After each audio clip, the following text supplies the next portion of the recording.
Hey everybody, welcome back to the Mass Retirees Weekly Update. I'm Sean Duhamel. Thank you so much for tuning in. Today is Friday, September 2nd. We've been away for a couple of weeks. I hope you're all doing well. I hope everyone's having an enjoyable summer. It's still very warm here in Massachusetts, but after all, it is summer. Before I jump into this update, which is going to be a little bit on the shorter side, it is August. There's not a lot of new news to report. But most importantly, a week from today, on Friday, September 9th at 11 a.m., we will be holding the first Mass Retirees annual meeting in 3 years, if you can believe it. The last time we all got together was September of 2019 down on the South Shore at what was then Lantana's, which unfortunately, due to the pandemic, Lantana's is now closed. So we will be holding this year's Mass Retirees annual meeting at Lombardo's, which is right next to Lantana in Randolph at 11 a.m. next Friday, the 9th. All Mass Retirees members are invited to attend. Now, quite honestly, we don't know what to expect in terms of turnout. Obviously, the pandemic is still amongst us, but we're trying to do the best we can to safely hold our in-person meetings and get back to some type of a normal routine as best we can. So if you want to wear a mask, wear a mask. I know I'm going to have a mask on when interacting with members. I want to keep our members safe. I want to stay safe. I want to keep my family safe. I know we're going to be getting together with my parents later this month, later this month, it's September, for my dad's birthday, and I want to make sure that my family's going to stay safe. So I'm going to have my mask on. If you'd like to have your mask on, if you're going to attend the meetings, that's your choice. But the most important thing is we're really excited to see you again face to face. Like I said, it's been 3 years. It's amazing how fast time has gone by. And I know that Frank Valeri has said this, and our entire team here at Mass Retirees feels the same way. But one of the most enjoyable parts of representing all of you is being able to see you face to face, be able to interact with you and hear directly from you. So it's going to be an enjoyable event of getting together again next Friday. So again, 11 a.m. But if for some reason either you can't attend or you live elsewhere outside of the area, or if you don't feel physically comfortable getting together indoors with a crowd of people, that's okay, because we're going to record the meeting. Now, my hope is that we're going to be able to broadcast the meeting live through the Mass Retirees YouTube channel. So if you're watching this video through today's email blast, I will have a link to our YouTube channel within the email. But look to next Friday's message or to massretirees.com or the Mass Retirees Facebook page next Friday. If we are able to broadcast the meeting, all of that information will be there for our members to tune in at 11 a.m. You can watch it online. If for some reason we run into a technical problem that we're not able to broadcast the meeting via YouTube, we are going to record it. We will upload it after the fact to both YouTube as well as to massretirees.com. So wherever you happen to be, you're going to be able to at least watch the meeting, participate, know everything that everyone else who attended in person knows. The only thing that you'll miss out on, unfortunately, are the door prizes that we always do a drawing for every one of our meetings for those who are in attendance. And we're going to continue that tradition again next week. So we look forward to seeing you if you're able to attend. Now, based on how things go next week and what the level of attendance happens to be, we will then be deciding whether or not we're going to hold additional meetings here in Massachusetts for the remainder of 2022, and then start to make some decisions on what we're going to do next year in 2023.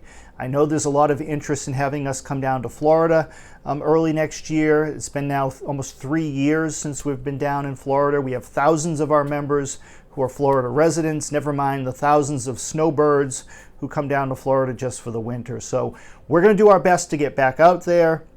It might be a little bit of a slow start, but the important thing again is everybody's safety and whether or not there's an interest in attending these in-person meetings. So we're going to find out next week and we're going to go from there, but keep an eye on these updates on your newsletter. We will let you know where we're going to be. We will be also announcing some dates for upcoming teletown hall meetings that will kick off once again in October as things get rolling. In the meantime, I want to talk a little bit about the election. As you know, Election Day here in Massachusetts for the primary election is taking place this coming Tuesday on September 6th, which is the day right after Labor Day. The timing is terrible, but it's just the way the calendar happens to work out of legally when the elections need to be held and the amount of time between the primary election and the November general election. So this Tuesday, September 6th, is the primary election here in Massachusetts. However, voting is already underway. As a matter of fact, it's been underway now for a little bit more than 3 weeks, going on 4 weeks, with either vote by mail, in-person early voting has been underway since last Saturday and continues through the day today, or you can show up in person on Election Day itself on Tuesday. The important thing is whichever method you prefer to vote. I personally use vote by mail because it's convenient. Election Day for me tends to be very hectic, so it was just easier for me to get it out of the way ahead of time. Dropped off my ballot, my wife's and my daughter's, in the drop box at Boston City Hall, so we're all good to go. But regardless of how you choose to vote, just please make sure that you do so. One of the great strengths of our association and what makes us so influential in terms of working on your behalf is the fact that the politicians and candidates and state and local leaders know that retirees turn out to vote more than anybody else. And we have run the statistics, we know that to be a fact, and we want to make sure that our association and our members continue to play a very important role in our election cycles and supporting candidates that support public retirees. Now, you've hopefully looked at the September newsletter that all of you should have received. You see that we've endorsed candidates specifically for the primary election. And again, the candidates who are listed in the newsletter, these are folks with active primaries, whether they be Democrats or Republicans. This is focused on the primary election. And as we have explained time and time again, and this goes all the way back to the very beginnings of our association in 1968, the only criteria we look at in terms of who we're going to support and who we're going to endorse during the election cycle is based strictly on whether a candidate supports public retirees or not. And what I mean by supports public retirees is quite simple.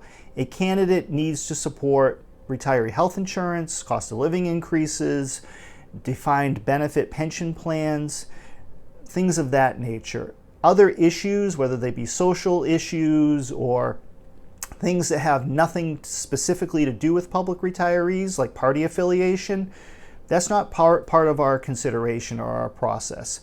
All of you are free to make whatever choices fit your point of view and what is most important to you, whatever those issues might be. That's your right as an American and as part of our democracy. But as part of our process here at Mass Retirees, it's very strictly focused on the issues that are directly important to public retirees and our job here at Mass Retirees, which is, of course, to represent you on those issues. So take a look at the newsletter. I know that we've heard from quite a few members who want to know if one candidate or the other has a history or a track record working with retirees or working with our association, if they're willing to step up when the pressure is highest to make sure that our members are not forgotten and that you remain a priority. Those are the folks that we have endorsed. Their names and their positions are in the newsletter, and we will be following up in the November newsletter with our endorsements for the general election. So if you have a legislator or a local official who's a state official, I should say, that you're supporting, that you think we should take a look at, by all means, reach out to me or Frank or Tom Bonarigo.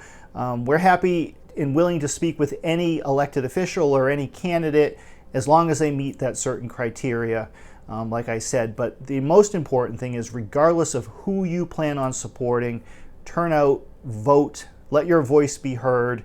That's the most important thing, part of all of this. Now, finally, in closing, in terms of legislation, as I said before, things are pretty quiet right now, both here on Beacon Hill, as well as down in Washington, D.C. on Capitol Hill. It's the summer recess. There's not a lot going on. However, the one thing we continue to work very on a daily basis is here in Boston or here on Beacon Hill. The state Senate still has before it the local option legislation that will allow cities and towns to enact the full 5% COLA for this fiscal year for FY23. As you know, local retirees so far have received a 3% COLA. The legislation that was part of the state budget granting the COLA, a 5% COLA to state and teacher retirees, also contained a local option provision, which the governor sent back to the legislature for amendment. The amendment would allow local retirement boards, with the approval of local officials, to add an additional 2% to the 3% that you've already received at the local level to pay the same 5% COLA that state and teacher retirees have received. Now, cities and towns have the full fiscal year of FY23 to enact this, and it will be retroactive to July 1st. Now, obviously, we want to see this get done sooner rather than later so our members can receive that additional benefit to help combat the effects of inflation. So we're going to continue to work on this. As soon as we have some news to report that the legislature has completed its work and that the bill is back before Governor Baker, we will let everyone know. I know that we've been in regular contact with a good number of local retirement boards and local officials who are very eager to be able to enact this at the local level. So keep the powder dry for now. We hope to have this done in the very near future, but we will let you know. But in the meantime, happy Labor Day, everybody. Enjoy the coming weekend.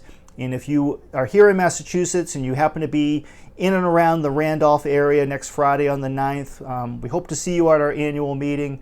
But check back. We'll also be providing a link that you can watch it online. But take care, everybody, and stay safe. Bye-bye.